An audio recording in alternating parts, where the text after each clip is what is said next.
Digital Society is a new master's course that sheds light on how technology is used in every area of modern society. In this episode, we ask if we're using technology to make our lives easier or if it's imposed upon us, making our life more difficult.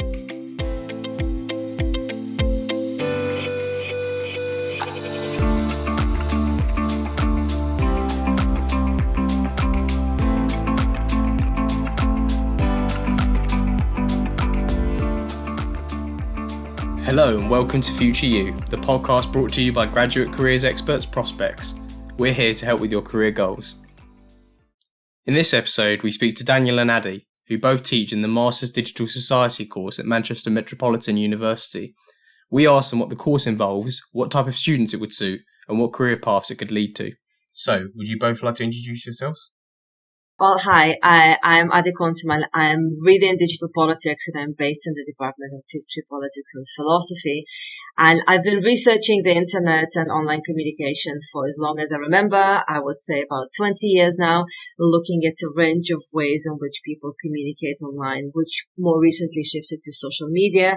I've been teaching a lot around this topic and also doing a lot of research. And at the moment, I'm leading the PhD program in digital politics, and I'm also the program leader for this new master's in digital society. Right on. So I'm Daniel Joseph, and I'm a senior lecturer in the Department of Sociology here at Manchester Metropolitan.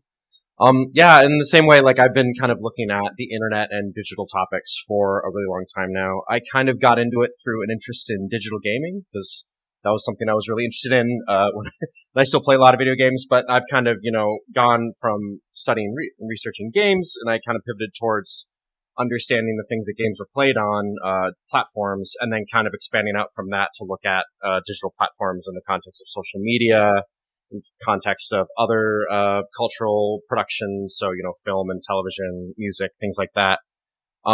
So I've been doing that. I research, cultural commodities. I do a lot of work on, digital methods and other kinds of things. And I'm really interested in, concepts of technological sovereignty at the state level and things like that. So, and then I'm also, the reason I'm here is because, I'm also teaching, one of our, units on, called Global Digital Society here in the Masters. So, yeah.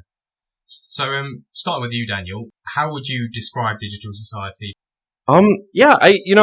There's a lot of ways to go around it, but I kind of think of it as a starting point for studying just society and politics and everything else, in the context of today. We're not looking at history.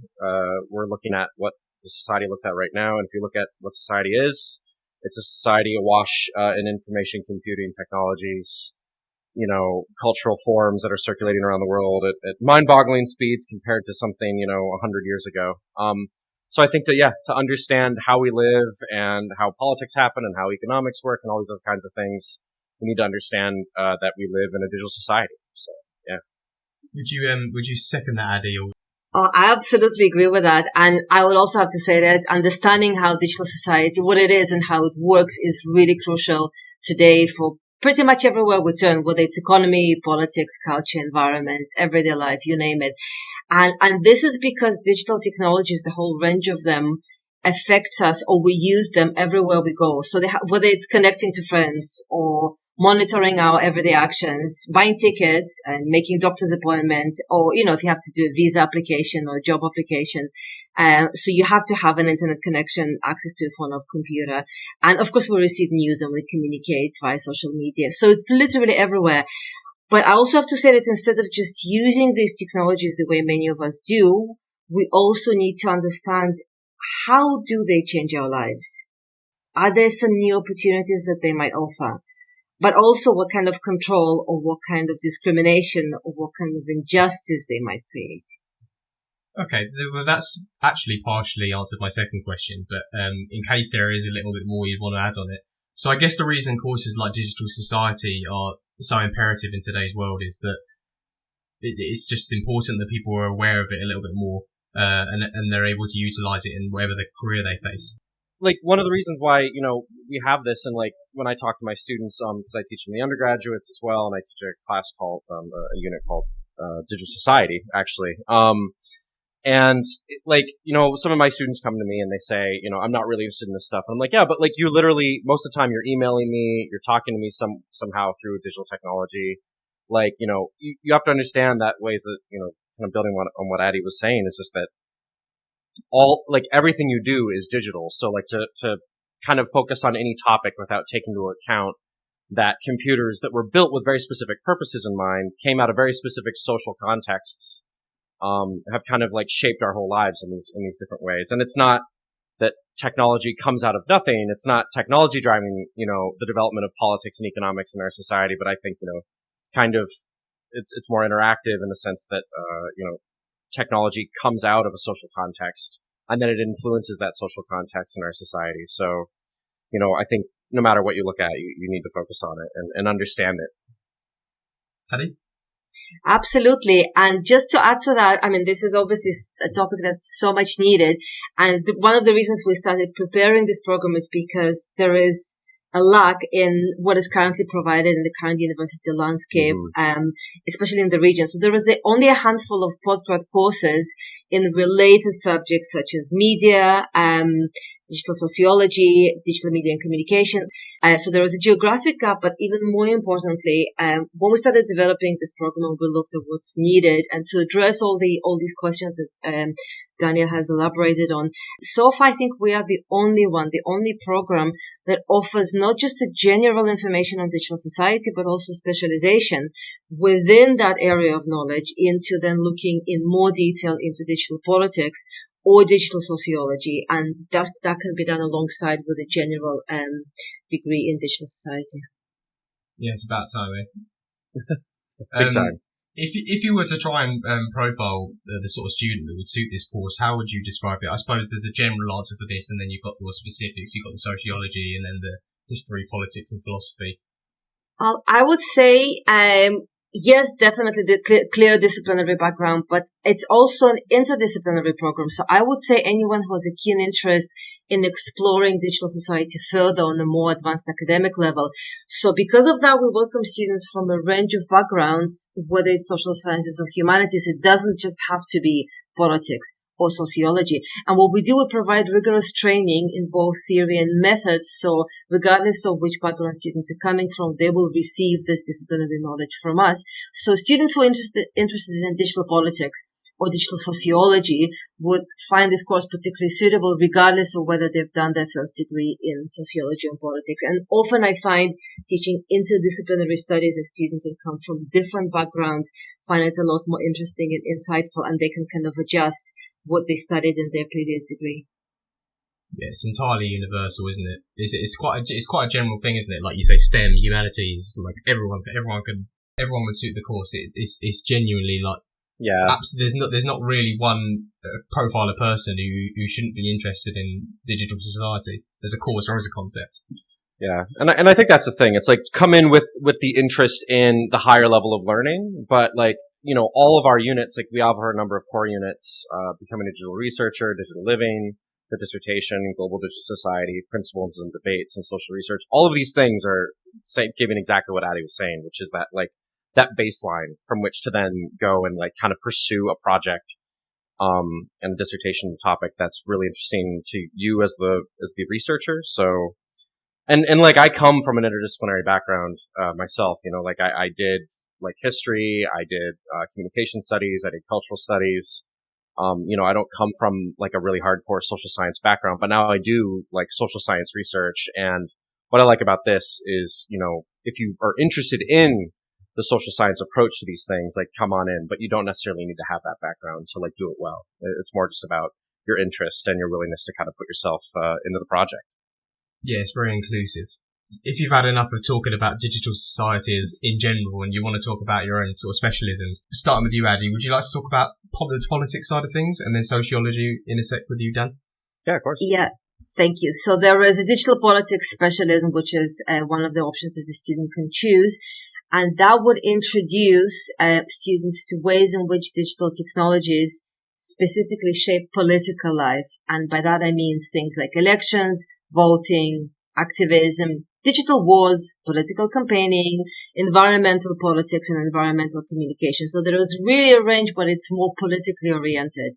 And what students will do, they'll look at a range of approaches to how to understand these, and they will also engage in a range of research activities, so it won't be just sitting there and listening to lectures. So, for example, one of the core units on digital politics pathway is exploring digital politics around the world, where students get a chance to see how do digital technologies affect politics everywhere in different locations around the globe. What are the differences? What are the commonalities? And, what are the futures of digital politics? Yeah, it's so important that these sort of courses are interactive nowadays. Same for you, Daniel? Yeah, so I guess, the obviously the digital, the sociology pathway is, more focused on the kind of classic questions of sociology. So, kind of looking at, I guess the, kind of core questions that sociologists are interested in, which is, ontological questions around what is society, and then bracketing that in with questions of, the different aspects of society, so cultural, economic, political. And kind of, I want to emphasize that, these are specific pathways, but they themselves have a lot of interdisciplinary, you're going to be talking about a lot of different things, no matter which pathway you go on. That's going to be, I think, interesting on both sides. But yeah, we'll be definitely focusing a lot on, methods and, bringing in, talking about digital sociology as, a kind of rising, area of study, something that's been definitely growing in the UK recently as well. So, yeah. So, what career paths do you think are possible upon achieving a degree in digital society? Well, since, like we said, digital technologies are basically everywhere, so they're absolutely key to everything we do. So in that sense, a degree in digital society will make our graduates stand out, and they'll give our graduates more advanced understanding of how these technologies, what they do, how they are implemented, how they should be implemented.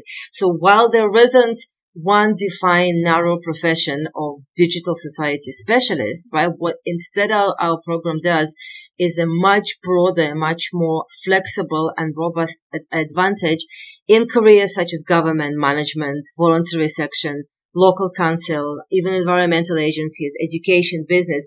So this is just some of the many areas where knowledge and advanced understanding of digital society will be crucial. Yeah. And I think, to kind of build on that, it's that we're not training you in specific technologies necessarily, but instead we're trying to train you to understand the context in which these technologies are used, the ways in which they have been used well, the ways they've been used badly, to think about the ethical implications of digital technologies. And those kind of are importantly analytical skills that you can bring with you in almost any kind of area of work, right? So again, nonprofit or for-profit, government or otherwise. And I think that the key thing is that going in with those kinds of broad, high level, theoretical understandings of digital technology and society, you'll be able to kind of move around flexibly within your career, and with a focus on the digital aspect of that. So, think about how almost everything you do, doesn't matter what, at your job is going to involve these technologies. So. What is a method or a way that people can look at digital society and sort of, as a concept, understand it a bit more and notice it a little bit more in society? This is a thing that I often talk about in our introductory sociology units, to think about how to look at something from an outsider's perspective, even though obviously we are very much in society, we can't escape it. But I think it's important to kind of look and be makes strange the fact the way we interact with technology every day, especially if you grew up with it. I didn't grow up with smartphones. A lot of our students will have, though. And I think about how sometimes when I reflect on it, how normalized they've gotten in my life, and to try and imagine what life would be like without them, or what life was like before them. I think it kind of it changes the ways in which we think about how these things have changed our lives, both for the better or for the worse. So I think kind of always trying to think about how has digital technology embedded itself in everyday activities and big things, politics, wars, all that kind of stuff that Abby's talking about, right? But also thinking about, to kind of question that, to make it, and also to question, something that Addie and I have been working on in other aspects of our work, which is does digital technology need to be here, right? Or is there something better that we could use? So, never take something for granted. is kind of the thing that I like to to emphasize. Did you have any kind of thoughts on that, Addie? Like, yeah, totally to build up on what Dan, what you said about looking at what we do, what we couldn't have done without those technologies, but also always asking ourselves, do we need them? Do we need them in the shape that they are and that they currently are? Do we need more digital technologies? And this is a kind of critical question that I often do with our students. So we start with personal exercises such as, just look around you. What are the technologies and devices that you use? How often? Which spheres of your life you just can't imagine without a phone or internet access, whether it's your work or, like you said, your studies, your errands, but also which technologies were imposed on you. And we go then from an individual experience. So you may not want to have a digital trail everywhere when you go to get a job seekers allowance, but it is imposed on you, for example, or contact tracing apps. So beyond individual, then we go into looking at organizations or social institutions, whether it's a shop, a university, since we mentioned that, a GP surgery, a train depot, job center, police department, home office. And we ask the same question: which technologies do they use? Who do these technologies serve? And who do these technologies possibly harm? Are these beneficial? Do we need them? So it's a kind of critical approaches and critical questions that we really develop on this program. That's a really interesting point you made, Addie, but especially about like the very, very fundamental things you need in society around Britain for a start. That you need a smartphone just to do the very, very basic things. So I mean that's a very, very interesting angle. Last but not least, what advice do you have? Starting with you, Addie. What advice do you have for anyone considering a career in digital society? Well, I would say a degree in digital society really opens up a road to a whole range and bunch of careers. So my main advice would be to consider, before you start, to consider which area or areas you see yourself growing into, contributing to. Some of our students would be more interested in business. Some are very set on the NGO sector, maybe community work, maybe communication, maybe public services. So kind of where do you want to be when you grow up, when you graduate? And then build your unique skills and knowledge during the course by honing your knowledge specifically on how digital technology shapes this area, because we do offer a range of different optional units, different optional assignments. So it is good to have an idea, if not of exactly what you want to do, but which area really interests you. That's great. And the same for you, Dan? Yeah, I think kind of building on that, like it's like kind of know where you want to go. But even if you don't, like you can kind of go into this program and I think kind of choose your own adventure, pick the units that you're interested in, and then see, if it's looking into the kind of stuff that you want to keep like learning about basically. Cause again, like regardless of the topic, like what we're really focused on teaching you here are these like critical analytical skills that are universally applicable regardless of where you go. And because of the specific knowledge base we build up around digital technology and questions of politics and society, I think you're going to be very well placed for a lot of different careers. But also like, again, if you're interested in doing academia, if you did want to do a PhD, in a similar topic, this is a great place. Obviously, like, staying at Man Met, we would be able to supervise those kinds of things. But also, like, there's other universities that also this kind of thing, this kind of masters would be, look very good to continue on with. So, I think I'm always like, the way I think of university is a place to learn how to think and to learn how to ask questions and to learn how to be, understand, like project management, like develop good life skills and stuff like that. But, obviously, and also develop very specific knowledges that, that we offer. So, yeah. Anyway, thank you for coming, Addie, and thank you for coming, Daniel. Thank you very much for having us. Thanks to both Dan and Addie for that. Hopefully you've learnt something. If you feel like you have, then do check out the rest of our library on the podcast. I'll put the course link in the description if you want to go and check out Digital Society at Manchester Met. And if you'd like to explore more postgraduate content and advice, then check out the postgraduate section on our page at prospects.ac.uk. For now, it's goodbye and talk to you soon.